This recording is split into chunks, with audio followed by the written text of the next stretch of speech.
Fantastic, fantastic. And I see our next presenter is here. Hello, doctor. Um, Yeah, good evening. Good evening. I'm from India, so now it's around 6:50 p.m. wow, fantastic. Are you on a cell phone? Is it possible to actually rotate it horizontal so we can see more of you? Fantastic. Yes. Awesome. Um, well, if you want to take it away and introduce yourself, tell us who you are, and just launch into your presentation. Welcome to GIFT. We're so happy you're here. Yeah, thank you. Thank you. Myself, founder of Timbre Advisors OPC Private Limited, is basically a company which is into advisory services, consultancy services for startups, MSC, medium and small enterprises, industry bodies, students, academic institutions, starting from their innovative journey, their entrepreneurship activities. I am also through this company actually looking for collaborating with the industries so that during this pandemic situation and the new normal, every student should get the opportunity to grow, have a sustainable growth using the digital transformations. So today also I'll be presenting on gamification, which is a very interesting subject, which is coming up later in the later months and years, basically, so that we can understand the perspective of customers, their interest, and how we can dynamically in this VUCA world, we can engage them for the better experience of the products and services. And also it will give some insights to the students, like how they can understand this complex world in a much simpler way, like a linear understanding of the situations. So I'm thankful that you have given me this opportunity to speak today, and looking forward for more such seminars and conferences in future for attending and participating as a presenter. Thank you, ma'am. Thank you so much for being here. I understand that you're going to share with us a specific example of how you apply gamification in teaching about supply chain issues. Yes, yes. Actually, gamification is basically byproduct of game theory, and the supply chain. It's a complex set of operations, starting from manufacturing, distributions, and then customer services, marketing, research and development. So the all the complex sets of activities are basically entangled into each other, and gamification is the process where we can have a prescriptive analytics. Basically, we can understand beforehand like what is going to happen, and similarly we can also make people understand that if you are behaving like this, then how it will be the what will be the outcome of your thoughts or your actions. So that is way basically industries can work in coherent atmosphere, or you can say they can work in line with the customer's requirements. So each of both are getting benefited. So like I'm like giving reward points for during this traffic, in traffic situations. Through gamifications we can say that if you use these hours to use the road, then you'll be rewarded. So people use those hours, so that's why you are basically lessening the congestions on the road. So that's the gamification. We can use artificial intelligence there. We can have much more advanced technologies, but it is a very interesting subject and just cropping up nowadays slowly, in line with the this new normal, where we have contactless activities happening, no physical contact with the customers, or no or with faceless contacts, basically, you can say. So do I need to show my slide where I can make you understand like what is the how this gamification came into picture? Would love to see that. Yes. Okay, let me share.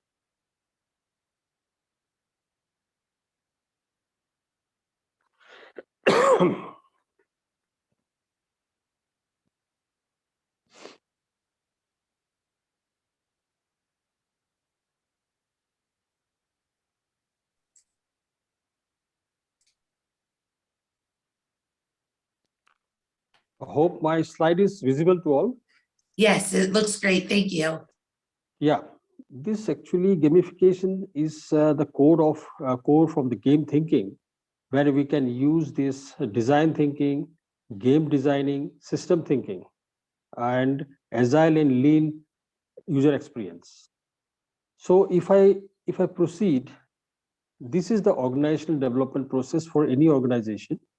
I'm not saying only the industries, but it belongs to the academic institutions, industries, NGOs, industry associations, and even the small businesses like startups. So it starts basically with entering the contract, because for every commercial aspect, they needs to have a contract. They need to have the diagnostics. Diagnostic tools are basically the predictive and prescriptive tools are there. Then for this, you need to have a you can say the data collections, because without data and big data, nothing is possible nowadays, because everything is happening on data. Data is the king. Then you need to have the two-way feedback systems. You need to design the interventions, how we are going to intervene for better customer experience or user experience. And then you have to go for the leading and managing the change. And change management is also very important nowadays. So gamification helps you into quicker change management processes. And finally, that is very essential in the PDCA cycle, that is evaluation and installation of the changes, so that again you can enter into new contract with the new customers or new people. This is the innovation wheel, which basically is the core of all the activities happening in the new normal. Maybe I'm saying gamifications, maybe system thinking, maybe design thinking, or maybe like making a very agile atmosphere for the industries and for the other stakeholders. So it basically, if you see, it has three basic pillars like configurations, offerings, and experiences. So in configuration part, you need to have your profit models. You need to have the networking, because without collaboration nowadays not possible to sustain. You need to have a very structured way of doing the work, like having your talents and assets. You need to have the processes. For the offerings, what we're going to offer, basically, you should have the product offering systems. You should actually having the distinguished features and also the functionality which at least differentiate your product and services in the market. And finally, the experience, which is very important, whether it be service experience, whether it's a channel experience, your brandings, and obviously the distinctive interactions you're fostering your product and services to the customers. So innovations, obviously, as I said, I found that it can be categorized within the range of 10 distinct dimensions. And anyone in the sense, it is not required that you or we need to be highly trained or highly learned for people. Anyone can use this for the resulting strategic framework, so that immediately they can analyze their competitions. They can stress test for their product weaknesses, which is very important in sprint design thinking, and to find new opportunities. Like first one, if I say it is a profit model, like it says how we are going to make money. Networking, basically how we are going to get connected for creating value for product and services. Structure, basically like how we are going to align our talent and assets. Process, signature of superior methods for doing your work, because that is the most innovative thing we need to have. Regarding product performances, we need to distinguish. Differentiation is very important. We need to distinguish our features and functionalities like USP, unique selling proposition, or value propositions. Then we need to have the product systems for complementing your product and services. And the seventh one is service, like support and enhancements, which are surrounding your offerings. You need to have the channel, you need to have the brand to represent your offering, and customer engagement is the most important and vital activity, because you need to have a distinctive interactions with your customers so that you can foster your business and have a sustainable path for growth.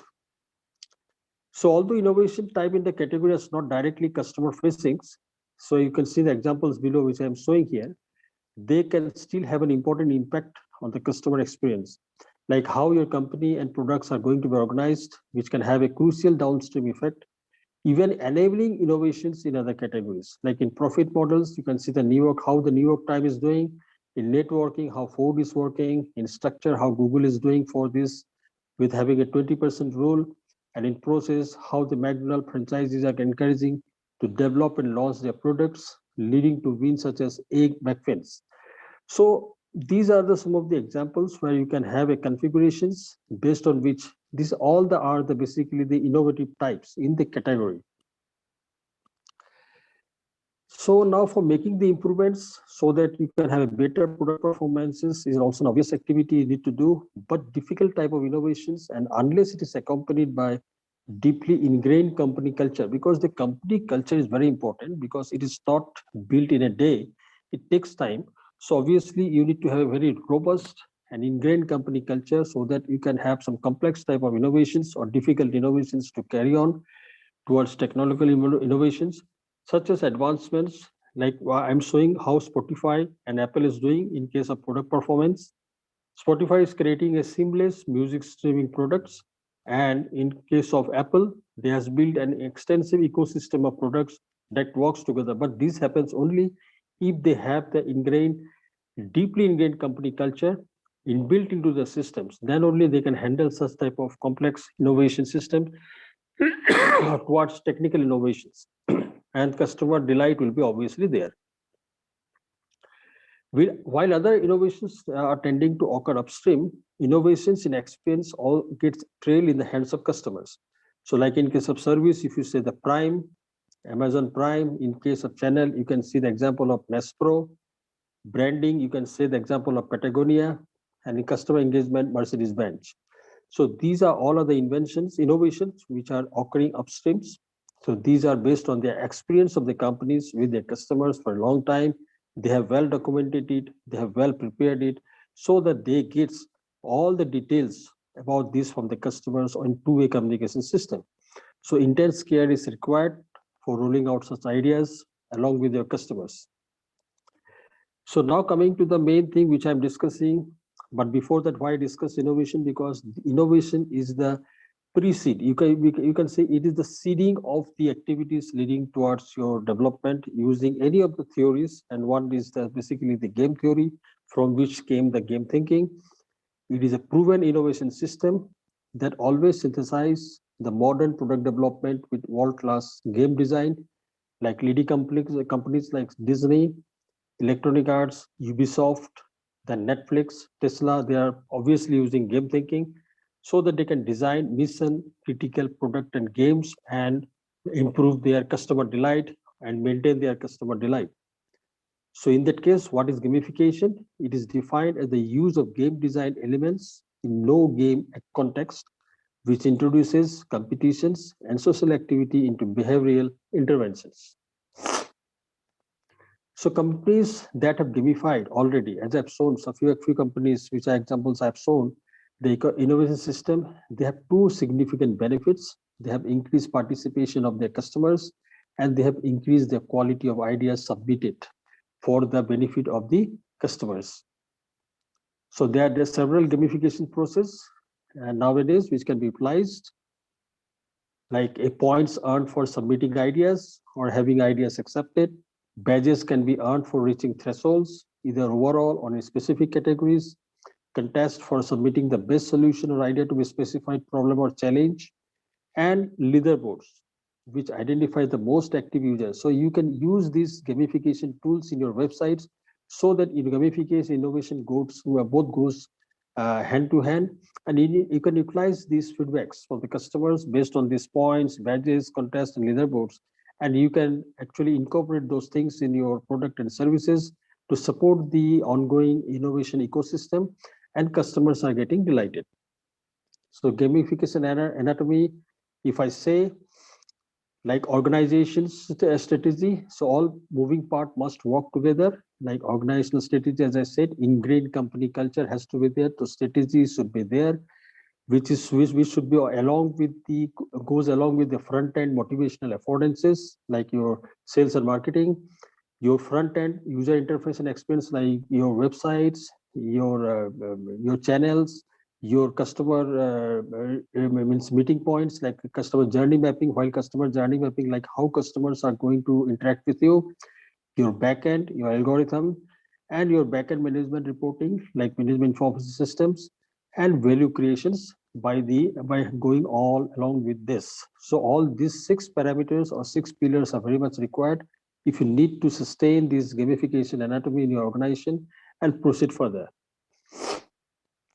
So how this gamification is means the creating revolutions of creative thinking in your workplace.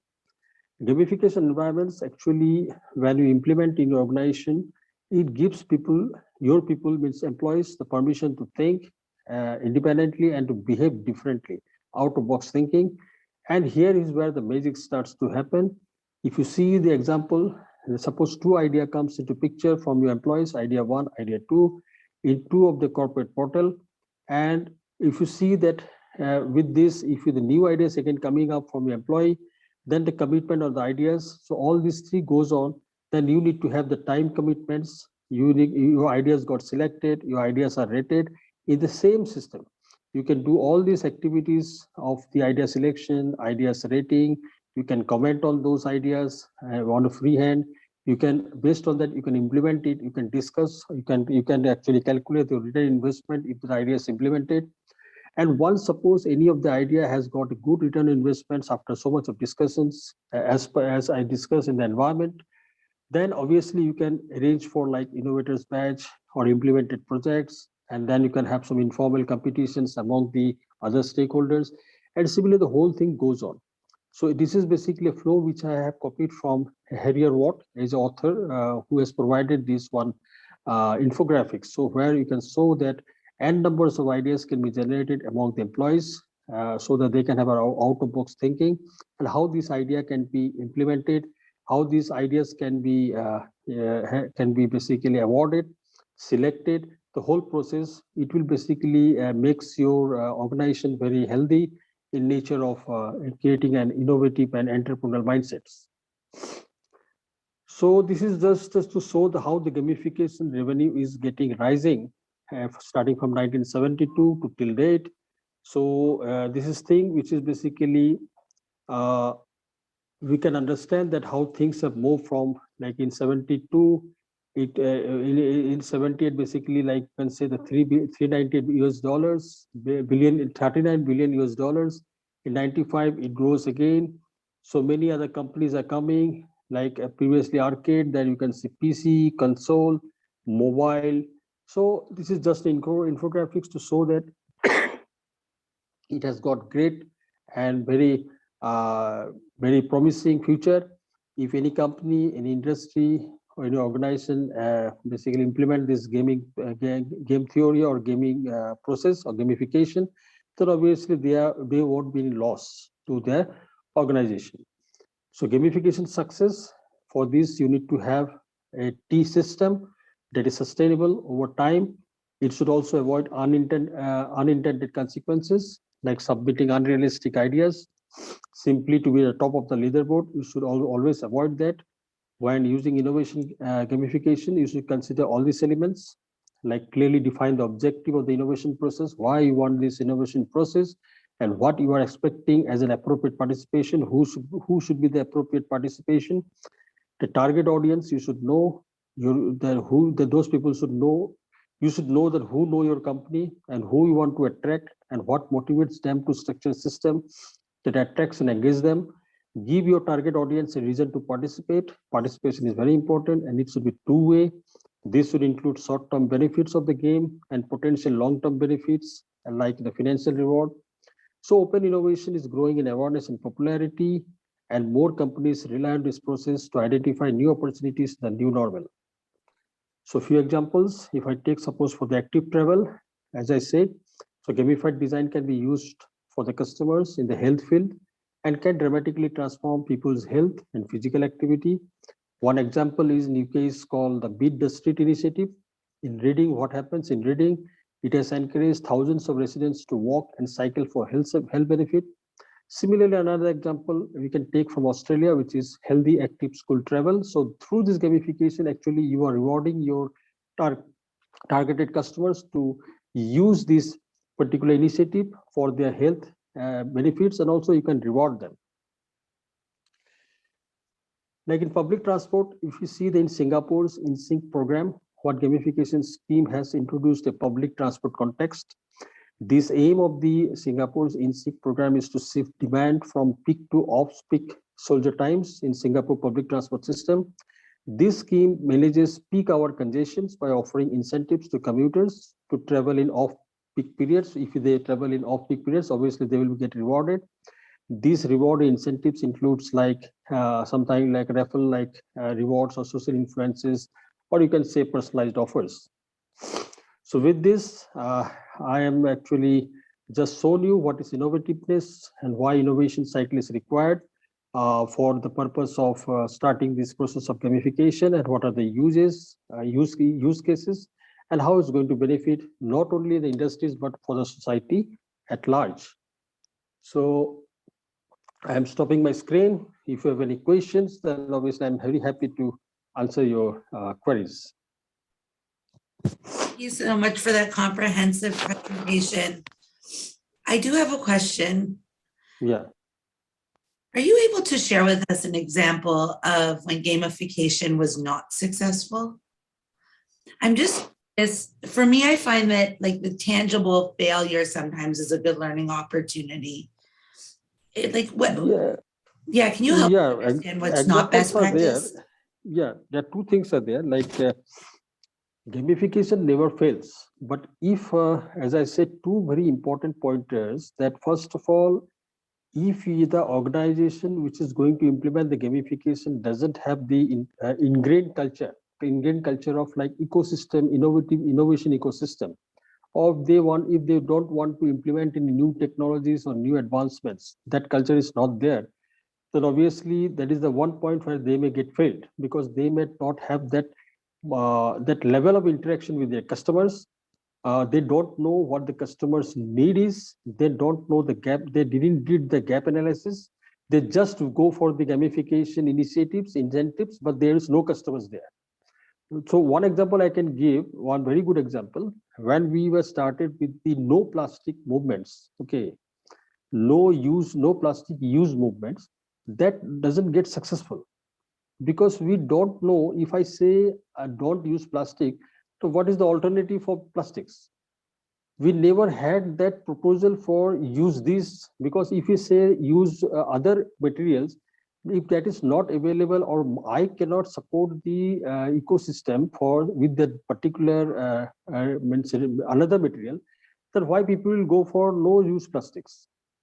So that way, if I say for the incentive also, my gamification on popularity of the campaign with Gale failed, and it got failed.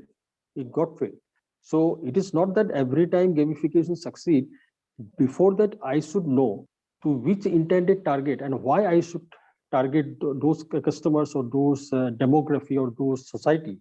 And for this, I need to have plan B also. If I'm providing incentive, then I should provide incentive along with the alternate resources, alternate way out. I really appreciate that. Thank you. That's Thank you. highly clarifying. And for me, brings to mind, I mean, in the work that I do, which is a charitable not-for-profit, we often talk about what's the problem we're seeking to solve, and like getting very clear in that problem statement, or identifying that problem before we start to innovate and find all the different alternative or pathways to outcomes. So thank you. That's really clarifying. One thing I would like to add, as you have said, the problem statement, actually it reminds me of my ideation process. For any startup entrepreneurs, it starts with the problem statements, isn't it? So here also, the entrepreneurs are basically working on the one problem statement, and to provide the solution to the problem statement means the similar thing, like they are going for the gamification. See, here they are using design thinking, but if I add system thinking to it, then it is the perfect gamification activity. With only design thinking, we cannot think of gamification, because we need to know the system thinking part also, because we need to know the system into which we are actually going to support to have the solution for the problem statement. So if you don't know that system, that by design thinking only, we can have some data inputs, but that data may not be like that, raw data may not be correct. So it may fall back to you. I really appreciate that. I had another consideration while I was watching, and I hope you don't mind, it's a bit of a challenge. But there a risk in promoting competition so much that you're deterring collaboration? Like what stood out to me is as you're asking your employees to bring forward ideas and rewarding best ideas, for example, how can you insert collaboration into this process more? Yes, see, the collaboration is the only way out in the new normal. Why I'm saying new normal? Because after COVID, I don't know what will be the next, but new normal has changed the whole perspective of not only the industry, but the whole economy consisting of all the stakeholders. So collaboration, while your ideation is going on, ideation in the sense like how to convert the problem statement to solution. Solution means commercially viable solutions. I am not going to have going to say that you should write some research papers or some you should do some thesis and you do the PhD. That is not the solution. So economic means commercially viable solution. In that case, you need to have collaborations. Like collaborations can be indirect collaborations also.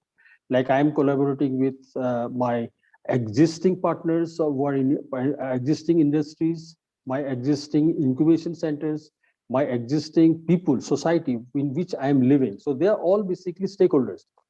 So unless and until you collaborate, how come you know that your solution is best for it?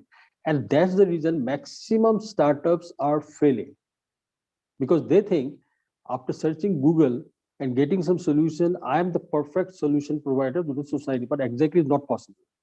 It gets boomerang. Yeah, yeah. It gets boomerang. It's like I've said before, I feel like we're looking at our belly buttons, right? Like how can we look around the world better and understand and borrow? Yeah. But that's not so. Yeah, this is cool. We have one more minute together. I'm curious first to ask if anyone else on the panel has no question.